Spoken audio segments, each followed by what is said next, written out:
Shalom. Bapak Ibu yang dikasih oleh Tuhan, pertama-tama saya sampaikan rasa terima kasih kepada majelis, kepada Bapak Gembala, kepada Tuhan tempat ini yang sudah memberikan satu kesempatan untuk berbagi firman Tuhan, sama-sama untuk belajar firman Tuhan di tempat ini.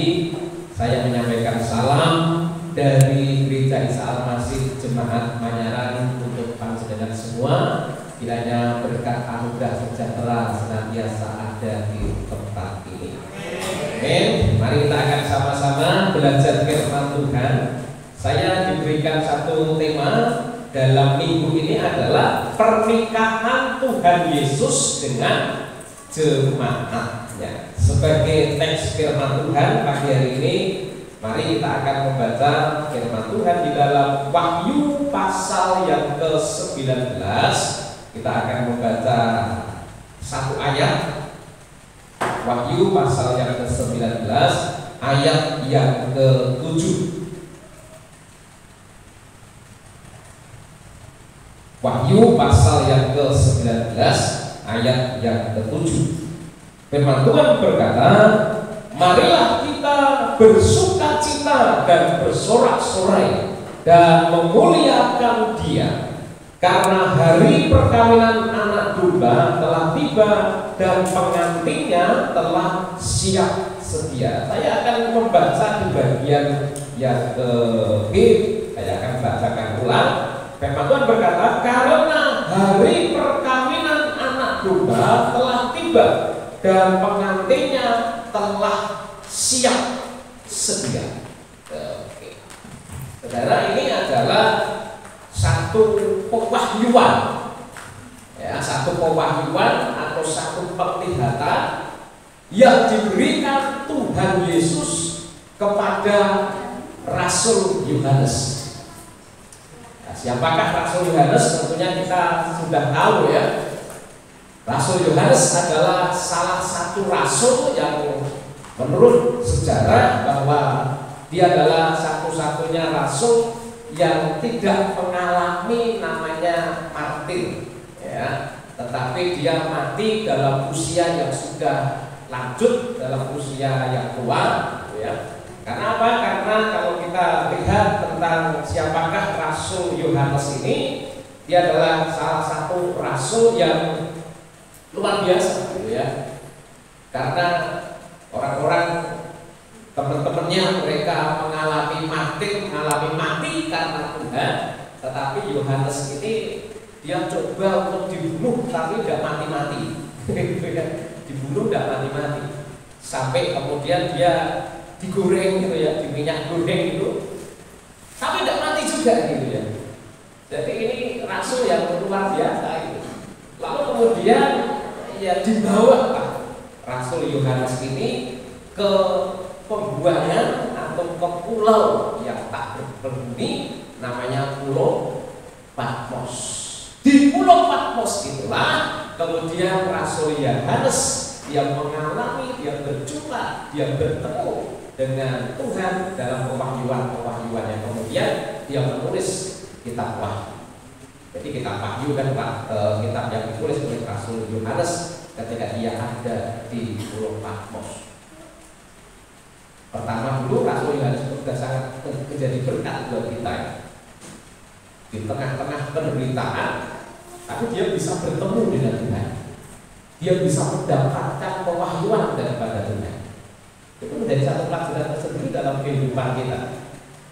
Di tengah-tengah kita mungkin saat dalam penderitaan, di tengah-tengah kita mungkin dalam saat kesusahan, kita bertemu dengan Tuhan, bertemu dengan orang lain.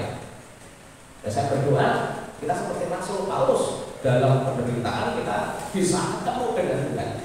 Kita serius sama Tuhan, gitu ya.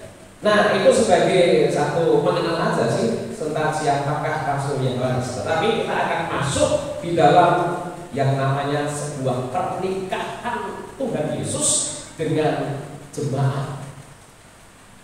Ketika Rasul Yohanes dia dapat satu penglihatan, satu pewahyuan bahwa akan terjadi sebuah pernikahan anak domba atau pernikahan Tuhan Yesus dengan umatnya, dengan jemaatnya, dengan orang yang percaya kepada Tuhan. Itu adalah satu momen yang luar biasa sekali, di mana kita betul-betul itu menjadi sebuah gambaran akan cinta, akan kasih Allah di dalam Yesus Kristus kepada umatnya, kepada jemaatnya. Dan kalau kita berbicara tentang yang namanya pernikahan, itu tentunya tidak pernah terlepas dari yang namanya mempelai pria sama mempelai wanita. Kita selalu sepakat dan setuju pernikahan hanya terjadi satu orang pria dan satu orang wanita. Dua orang pria, satu orang wanita tidak boleh. Dua orang wanita, satu orang pria juga tidak boleh. Pria sama pria juga tidak boleh. Wanita sama wanita juga tidak boleh. Yang diperbolehkan adalah pria dengan wanita. Kalau kita berbicara tentang pernikahan, nah, mempelai pria itu adalah Kristus sendiri atau Tuhan Yesus. Sementara mempelai wanita atau mempelai perempuan itu adalah gereja atau orang percaya. Kita tidak boleh terus kemudian ini berarti pernikahannya kok Yesus kok banyak sekali perempuannya, perempuan-perempuan gereja gitu. Ini adalah satu gambaran, ya. Jadi mempelai pria itu adalah Kristus sendiri atau anak domba sendiri, dan mempelai wanita itu adalah gereja atau orang percaya. Gereja atau orang percaya. Kemarin saya share sama Pak Sen itu, saya kirim PPT, bisa dibuka enggak? Tidak bisa. Bisa terbuka? Oh, tidak bisa ya. Saya kemarin kirim PPT atau PowerPoint. Tapi kalau tidak bisa, dengerin saya saja ya. Oke. Saya akan sampaikan dua hal yang sangat penting. Berbicara tentang sebuah pernikahan, di mana ini serius untuk kita perhatikan sama-sama, karena kadang-kala di masa-masa di zaman akhir ini kita tidak memperhatikan tentang satu peristiwa ini. Sehingga saya mau ngajak saudara-saudara semua untuk belajar dua hal ini tentang syarat menjadi mempelai Kristus. Katakan syarat menjadi mempelai Kristus. 1, 2, 3. Syarat menjadi mempelai Kristus. Kalau kita menikah, syaratnya ada. Demikian juga gambaran tentang pernikahan anak domba, ada syarat yang harus, ya saya katakan ini harus kita lakukan, harus terpenuhi, tidak boleh tidak. Tidak boleh dengan tawar-tawaran, tetapi ini syarat mutlak yang harus saudara dan saya harus penuhi. Syarat untuk menjadi mempelai Kristus adalah yang pertama, saudara bisa catat di situ. Yang pertama adalah tidak terikat dengan pria lain. Katakan sama-sama, tidak terikat dengan pria lain. Tidak terikat dengan tanda petik pria lain. Saudara kalau mau menikah, khususnya yang wanita-wanita, yang perempuan-perempuan, kalau saudara mau menikah, tentunya syarat yang betul-betul harus dipenuhi adalah selain dari yang lainnya, itu adalah tidak boleh terikat dengan pria yang lain. Misalkan si Paijo mau menikah dengan si Painem, ternyata si Painem ini masih punya suami, gitu. Si Painem ini dia masih terikat dengan pria lain, dengan suaminya, maka itu tidak akan pernah terjadi yang namanya pernikahan. Kalau itu terpaksa harus menikah, berarti terjadi sebuah perselingkuhan. Makanya ketika kita menjadi mempelai Kristus, kita sebagai perempuan atau sebagai mempelai perempuan, syarat yang harus kita penuhi adalah kita tidak boleh terikat dengan dalam tanda petik pria lain. Bahkan saya bukan hanya sekedar pria lain, tetapi pria lain. Siapakah pria lain itu? Ya, siapakah pria lain itu? Roma itu memberikan sebuah gambaran yang cukup menolong kita. Nah, coba kita akan bicara tentang pria lain ini, siapakah yang dimaksud atau yang disebut dengan pria lain ini. Coba kita akan baca Roma di pasal yang ke-7 ayat yang ke-2 sampai dengan ayat yang ke-5. Coba kita akan buka, ini ayat yang menolong ketika Rasul Paulus berbicara tentang Taurat, berbicara tentang pendandingan. Ini memberikan sebuah gambaran tentang suami istri, ya, tentang sebuah pernikahan. Nah, makanya kita akan coba baca ini mulai dari Roma pasal yang ke-7 ayat yang ke-2. Nah, saudara perhatikan baik-baik, ada penekanan-penekanan yang perlu saya sampaikan di situ. Mulai dari ayat yang kedua, Roma pasal yang ke-7 dikatakan, sebab seorang istri terikat oleh hukum kepada suaminya selama suaminya itu hidup.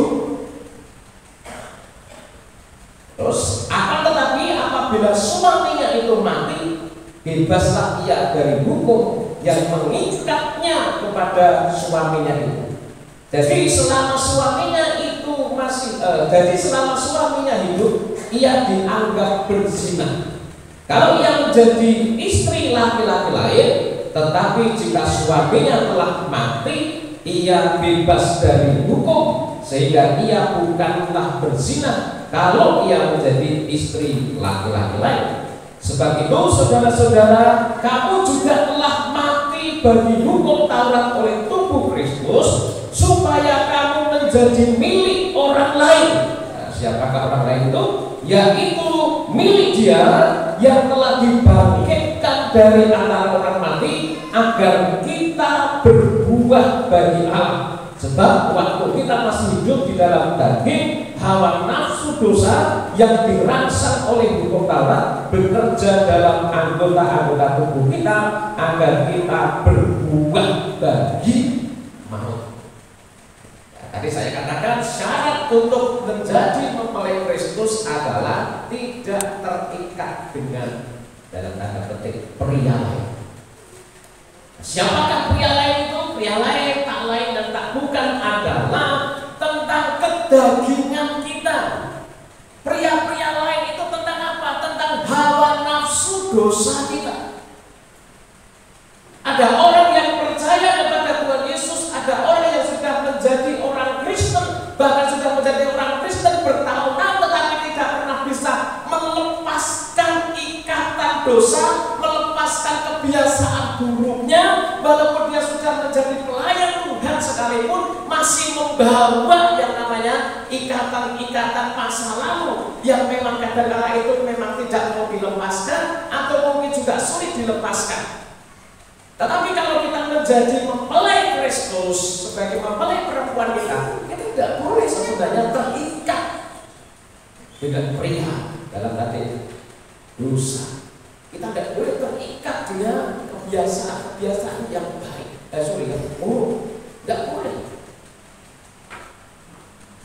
Kalau dulunya sebelum percaya kepada Tuhan Yesus, setiap kali ada masalah, setiap kali ada persoalan, datangnya mungkin yang sederhana, datang kepada orang pintar, datang kepada dukun dan sebagainya. Tetapi ketika percaya kepada Tuhan Yesus, harusnya itu terlepas, harusnya tidak boleh terikat dengan yang namanya dunia okultisme, dengan dunia perdukunan. Dan kalau kita sudah mempersiapkan diri sebagai mempelai Kristus, tapi ternyata kita masih terikat, ya kita sebenarnya bukan orang yang sedang mempersiapkan diri sebagai mempelai Kristus. Ada orang yang masih terikat dengan yang namanya mabuk-mabukan, walaupun sudah percaya kepada Tuhan Yesus, tetapi masih terikat dengan dunia mabuk, dunia judi. Apalagi sekarang itu yang dimudahkan adalah judi online. Yang terikat lagi dengan apa? Yang terikat lagi dengan misalkan utang online, yang kemudian berimbas kepada keluarga, berimbas kepada hal-hal yang buruk di dalam keluarga, dalam pelayanan dan sebagainya. sebagainya. Sehingga kita yang menjadi syarat pertama kali sebelum kita ini menjadi mempelai Kristus ketika nanti akan masuk dalam pernikahan anak domba dengan jemaat. Karena kita nggak boleh terikat dengan pria lain. Kalau seandainya itu masih terjadi, bayangkan saudara, kita sebagai mempelai atau kita sebagai laki-laki, tetapi ternyata ketika kita mau menikah, tetapi yang kita nikahi atau perempuannya itu masih terikat, masih jatuh cinta dengan laki-laki lain, dengan pria-pria lain. Betapa sedihnya sang mempelai pria. Satu kali di berita ada satu pasangan yang akan menikah. Satu pasangan yang akan menikah, dia sudah mempersiapkan pernikahannya, tapi tiba-tiba pernikahannya batal. Kalau saudara baca berita-berita itu pernikahan yang gagal, salah satu penyebabnya adalah apa? Ketika saya membaca salah satu berita bahwa ada pernikahan yang gagal, ternyata wanita yang akan dinikahi dia justru melarikan diri dan menikah dengan pria lain. Karena apa? Ternyata masih punya ikatan, masih jatuh cinta dengan pria yang lain. Makanya kita tidak boleh terikat dengan pria lain. Kita hanya boleh terikat kepada Tuhan Yesus sebagai sang mempelai. Mempelai pria yang sangat mengasihi kita. Saudara, ini dibutuhkan sebuah komitmen. Komitmen untuk memutuskan. Saya mau tanya, kira-kira di sini ada enggak yang Bapak Ibu menikah, tetapi menikah dengan pasangan yang benar-benar itu orang yang pertama kali dia temui, atau benar-benar itu pasangan yang pertama sampai hari ini jadi suami atau sampai hari ini jadi istri? Ada enggak? Ada. Berarti benar-benar dari pertama kali falling love, jatuh cinta dengan si dia, sampai hari ini jadi pasangan, jadi suaminya. Ada ya? Ada. Yang lain ada? Ada.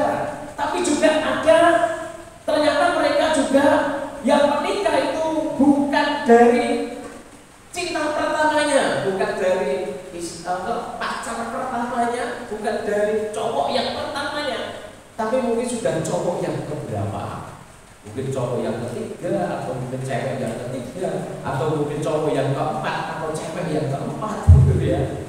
Saya menikah dengan istri saya itu termasuk adalah cewek yang kedua, gitu ya, cewek yang kedua. Cewek yang pertama itu masih usia, orang berkata itu cinta monyet, SMP pacaran, satu gereja, begitu SMP pacaran satu gereja, sama-sama satu pelayanan, kan?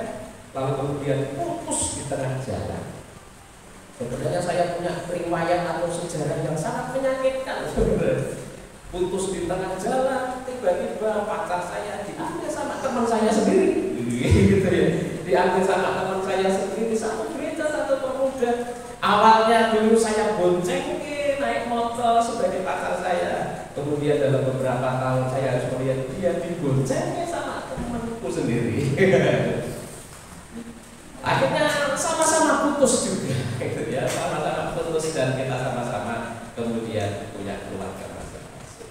Tetapi yang ingin saya sampaikan adalah kadang-kala ketika kita ini mungkin yang tidak move on, tidak bisa melupakan, ternyata kadang-kala apalagi mungkin di masa-masa SMA yang kemudian itu adalah masa-masa mereka jatuh cinta, ada istilah cinta bersemi kembali, ada reuni di SMP. Kita yang sudah tua-tua kemudian ada reuni. Wah, dulu pernah cinta sama dia, lupa kalau ternyata kita itu sudah punya suami, kita sudah punya istri. Lah kok cintanya kok bertemu di reuni. Ada beberapa yang cintanya kembali lagi bersemi di mana? Di reuni, dan itu merusak keluarga. Kenapa? Karena ternyata mereka masih kelingan, masih ingat sama mantannya. Makanya kita harus memutuskan, harus berani. Ini sebagai komitmen loh. Harus putuskan mantan kita, gitu ya. Tidak lagi boleh ada cinta buat mantan kita. Demikian juga saya membawa kita ke dalam kehidupan rohani kita tidak boleh yang namanya kembali cinta pada kehidupan lama kita. Saya selesai atau saya berhenti merokok untuk SMP atau sekitar usia berapa ya? 13 tahunan. Saya betul-betul berhenti merokok sampai hari ini. Sudah saya tidak terhitung berapa tahun, dan saya juga sudah tidak lagi pengen yang namanya rasanya orang merokok itu seperti apa. Ya, karena itu memang betul-betul sudah saya berhenti. Beberapa orang berkata ini sebuah sebuah pengalaman juga. Nah, di tempat saya itu ada beberapa jemaat yang masih merokok. Tapi satu kali ada jemaat yang betul-betul dia komitmen, hari itu saya enggak merokok. Sampai hari enggak merokok. Ada orang berkata kalau kita itu mau berhenti, kita harus sedikit-sedikit dulu. Biasanya 5 pak sedino, yuk dikurangi jadi 4 pak. Dikurangi lagi jadi 3 pak. Dikurangi lagi jadi 1 pak. Dikurangi lagi jadi 5. Dikurangi lagi jadi sedino cuma 2 kata.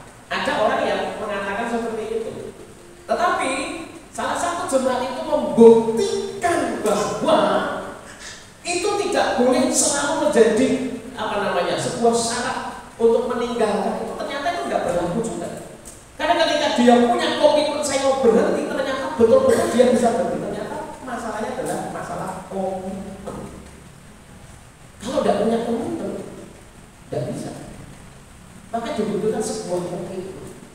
Kalau kita mau meninggalkan kehidupan masa lalu kita, sesuatu yang tidak baik, sesuatu yang mungkin hari-hari masih mengikat dan kelingan dengan kehidupan lama kita harus berani berkata, enggak buat aku, dan aku harus berani putuskan.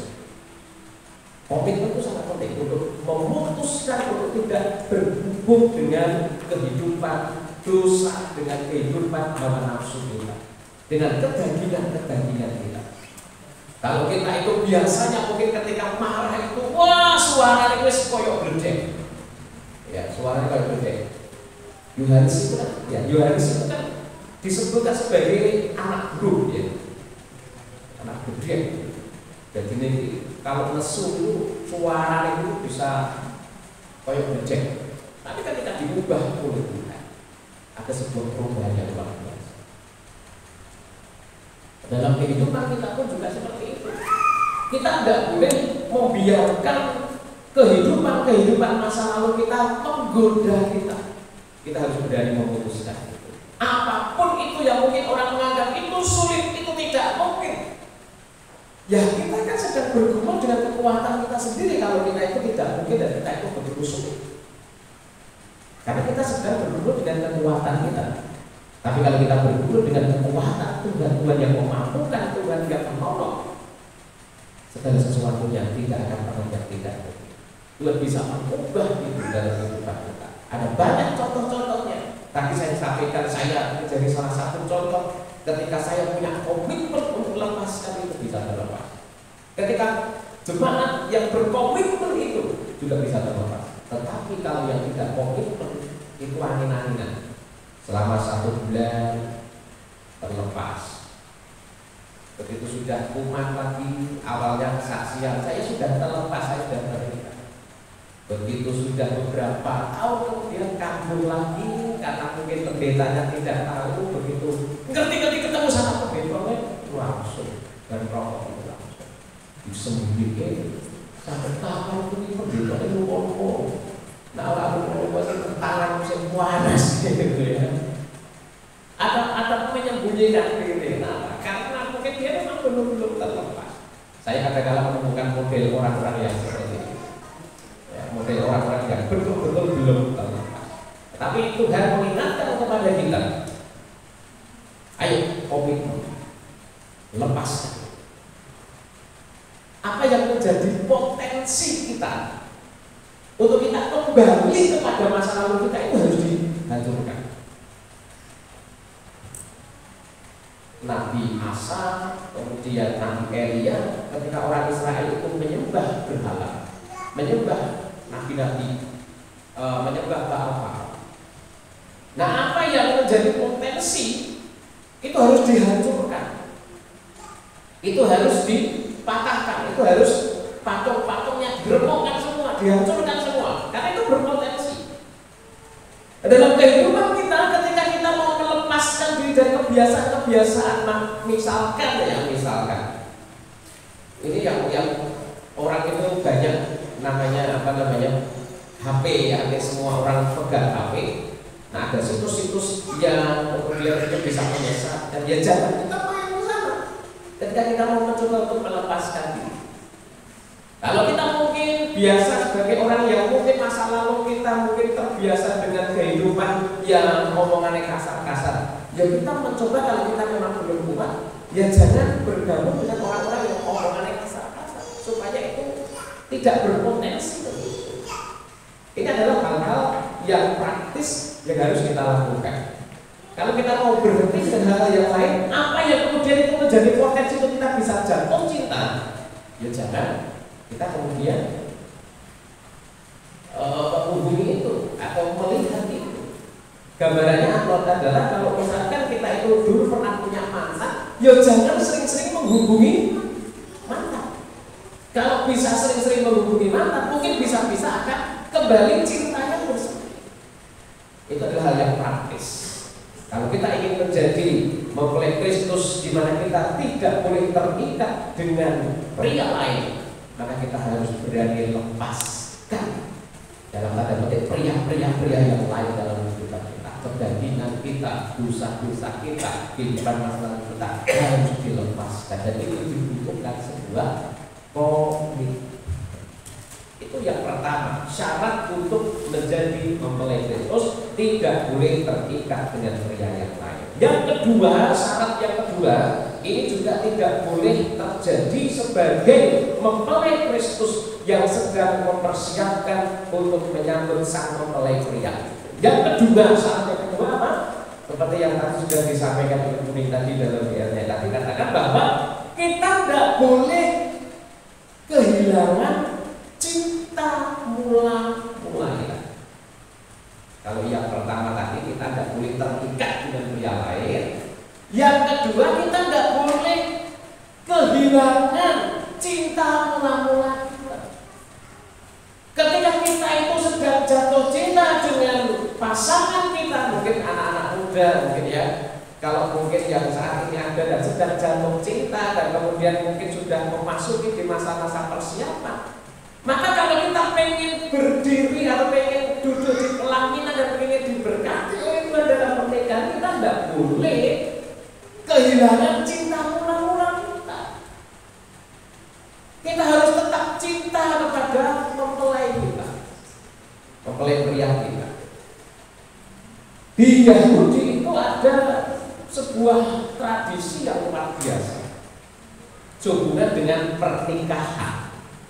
Itu ada fase-fase dalam pernikahan yang tidak jauh berbeda dengan orang Indonesia, tetapi di sana lebih jelimet gitu ya, atau mungkin lebih panjang. Kalau di Indonesia itu kan fase dalam menuju pernikahan itu adalah pertama mungkin melihat dulu, lalu kemudian dia jatuh cinta. Tahap pertama adalah dia berpacaran.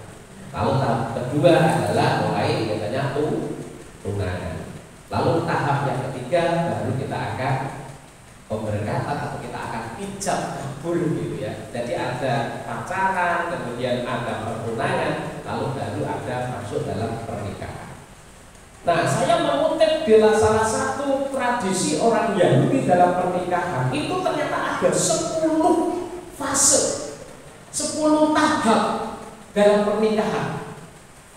Nah, saya bacakan secara cepat saja, tapi ada 2 poin yang sangat saya mau sampaikan, sangat penting. 10 tahap pernikahan itu adalah pertama yaitu pernikahan pemilihan mempelai perempuan, lalu kemudian pemberian mahar, persetujuan dari mempelai perempuan, lalu ada satu poin ini, kontrak pernikahan. Nah, kontrak pernikahan itu kalau di Indonesia itu sama dengan yang namanya pertunangan. Nah, kenapa saya katakan ini sama? Karena ini menjadi satu hal yang sudah serius sekali. Dalam kontrak pernikahan itu, dalam pertunangan itu, pasangan atau cowok atau cewek, laki-laki dengan perempuan ketika dia sudah kontrak pernikahan, ada sebuah tanda tangan, ada sebuah piagam, itu sudah dia terikat dengan pasangannya. Kalau di Indonesia kadang-kadang orang tunangan aja masih putus, gitu ya, tidak jadi menikah. Tapi kalau di sana itu ketika sudah kontrak pernikahan, ketika mereka sudah tanda tangan, walaupun mereka sedang dalam fase yang namanya fase pertunangan, itu ya, dalam fase pertunangan, tapi mereka sebenarnya sudah resmi. Cuma mereka tidak diperbolehkan untuk mereka hidup bersama. Mereka masih hidup masing-masing sendiri-sendiri. Tetapi mereka sudah kuat, hukumnya sudah kuat. Nah, hukumnya sudah kuat sehingga mereka tidak boleh main-main di fase kontrak pernikahan ini. Walaupun mereka belum menikah ya, tapi sudah ada teken, sudah ada tanda tangan, sudah ada piagam ya, itu sudah resmi kuat. Hukumnya sudah kuat, cuma mereka tidak diperbolehkan atau belum diperbolehkan. Nah, itu sudah muncul ya. Sudah tidak diperbolehkan untuk mereka hidup bersama, belum boleh. Tapi mereka sudah kuat. Lalu berikutnya adalah perjanjian, camat perjanjian. Nah, ini menarik ya. Jadi camat perjanjian. Jadi ini kalau kita perjamuan kudus, kebetulan kita angkat camat ini ya. Camat ini adalah satu perjanjian ya, yang dimeteraikan dengan darah. Itu terinspirasi diambil dari, dikutip dari tentang sebuah pernikahan. Jadi ketika kontrak pernikahan itu sudah tanda tangan, itu seorang pria itu akan mengangkat camat. Ini adalah camat perjanjian. Jadi betul-betul ini kamu sudah, istilahnya apa ya, sudah benar-benar jadi milik saya ini. Dan saya ini sudah serius banget ini. Prianya sudah mengatakan seperti itu, serius banget.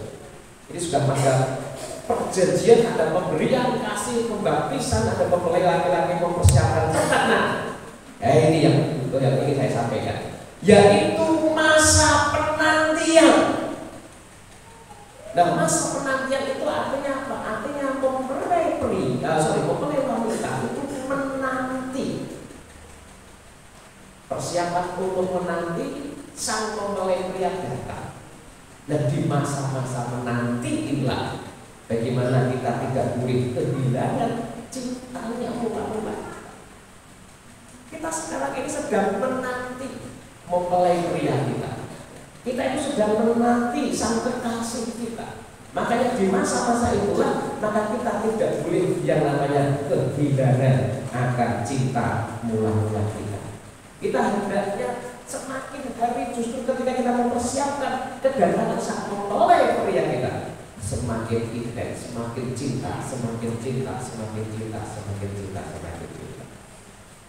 Dalam kehidupan kita sebagai pasangan yang di dalam dunia suami istri, dan kita juga tidak boleh kehilangan cinta mula-mula.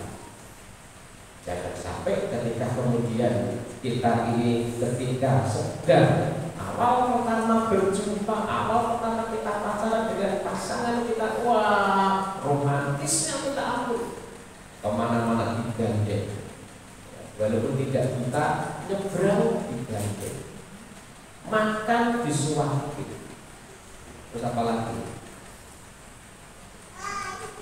Ketika sudah masuk dalam pernikahan, bahkan kalau mungkin ada orang yang sudah menikah, mungkin sudah menikah dalam 50 tahun, nah itu sudah koyok sepertinya itu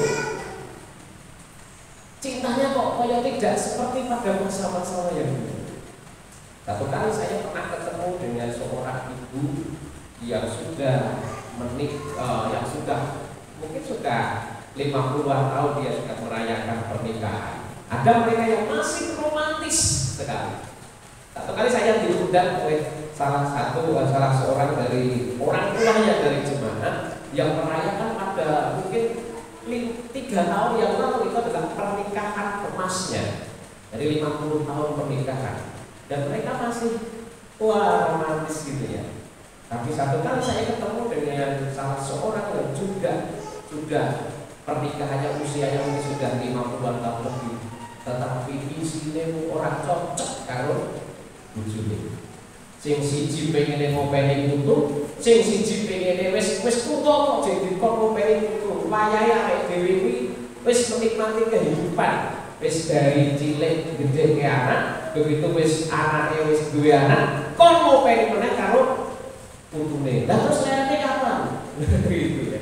Lalu satu kali saya ngomong gini, Bu, Pak, jenengan itu berarti jangan harus sepakat dalam arti jangan sampai kemudian salah satu dari pasangan jenengan dikorbankan gara-gara mungkin ada kehadiran yang ketiga yang sebenarnya itu mungkin sudah di luar dari keluarga kita, ya.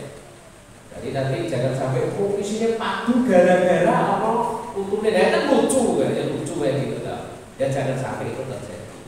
Tapi kalau seandainya itu kita masih masih dipercaya untuk bisa ngerawat dan juga membesarkan mungkin cucu kita, ya kita harus sepakat dulu ya, harus sepakat ya ini cucu kita akan seneng-senengnya ngomong cucu gitu ya, daripada yang lain belum punya cucu nanti kita masih diberikan kesempatan ngomong cucu itu juga anugerah, tapi jangan sampai kemudian itu mengorbankan istrinya atau mengorbankan suaminya, kemudian isinya lupa juga itu yang tidak diperdulikan.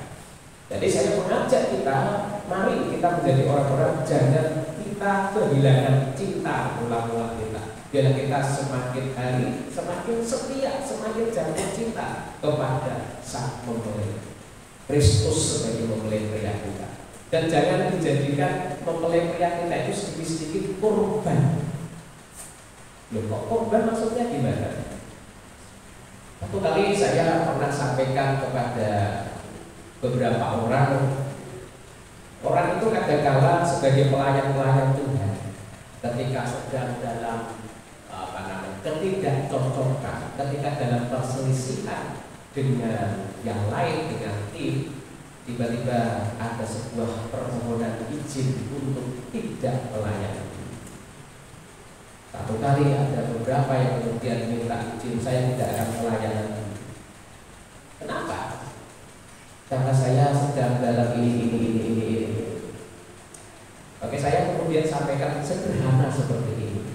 Mas, Mbak, Pak, Bu, Yu, Kang, saya bilang, kenapa ya kamu yang punya persoalan dengan orang lain, tapi kok Yesus yang jadi korban? Loh, bisa? Nah kamu punya masalah dengan yang lain, terus kemudian tidak mau melayani, berhenti melayani. Loh, Yesus itu tidak salah apa-apa, tapi terus kemudian kita yang tadinya melayani Tuhan Yesus, nah kok tiba-tiba kok kemudian berhenti hanya karena orang lain. Itu berarti kan sama halnya Yesus yang jadi korban. Ya atau ya? Kita itu punya gesekan dengan orang lain, terus kemudian aku tidak mau melayani. Itu sama halnya kita itu bekerja di perusahaan, ketemu waktu perjalanan pulang, beralai ketemu wong yang jalan itu nesu-nesu, kita tertarik nesu-nesu. Sampai di rumah kita nesu-nesu. Ketemu bojone aja nesu-nesu. Bojone nyetrum karo anake nesu-nesu. Anake nesu-nesu. Ketemu karo kiri dinesuni. Begitu dinesuni, kiri layu nyopot tonggone. Nah ini sing salah dene. Kok malah jadi korban tonggone. Kan gambarnya kan seperti itu. Demikian juga dalam kehidupan kita. Ketika kita itu sedang dalam satu gesekan, yuk jangan terus kemudian kita itu cepat-cepat terus berhenti melayani dan tidak ada. Memang kita perlu mungkin saja senang untuk kita berhenti, tapi bukan karena kita tidak cocok terus kita berhenti, tapi ada masa-masa kita terus kemudian berdamai dan menyelesaikan. Dan jangan menunda juga dalam menyelesaikan persoalan, kalau kita akan kembali melayani kekasih kita, melayani Tuhan kita. Jangan sampai Tuhan Yesus sedikit-sedikit jadi korban. Ada masalah orang yang lucu, ada orang yang lucu. Lu kok sidik-sidik? Kalau seandainya kita Tuhan itu berkata, kok aku kok jadi korban ya? Aku terus mau berarti aku terusnya kok sidik-sidik kok aku ya, gitu ya. Nah makanya hari ini saya ingin supaya kita semakin jatuh cinta sama Tuhan, jangan kehilangan cinta ulang-ulang kita. Tuhan katakan ialah roh kita, ialah semangat kita, ialah api kita, itu akan terus menyala-nyala dan boleh dikatakan melayani. Sehingga pagi hari ini saya sampaikan 2 poin ini. Saya berdoanya adalah sesuatu yang serius, pengajaran yang serius tentang bagaimana kita mempersiapkan diri kita sebagai mempelai perempuan untuk menyambut kedatangan sang mempelai pria kita. Ada 2 syarat. Jangan kita masih terikat dengan pria lain. Itu yang pertama. Yang kedua, jangan kita terus kemudian kehilangan cinta mula-mula kita. Bila kita akan semakin cinta, semakin kita kepada kekasih kita, kepada Yesus Kristus sebagai sang mempelai pria. Kiranya renungan ini akan memberkati kita semua. Amin. Saya mengajak Bapak Ibu Saudara untuk sebelum berdoa menyanyi satu pujian yang sebelum firman tadi. Kita mau cinta, kita mau cinta, kita mau setia, kita mau setia. Lalu kemudian saya akan serahkan waktu selanjutnya kepada mungkin majelis pendamping yang akan menyampaikan beberapa pengumuman atau beberapa informasi. Ada pemain musiknya pergi, hilang. Ayo coba kita akan nyanyi. Mungkin gue bisa bantu nyanyi karena saya belum begitu hafal, tapi ini syair ini bisa menolong kita supaya kita betul-betul semakin cinta, semakin setia kepada Tuhan.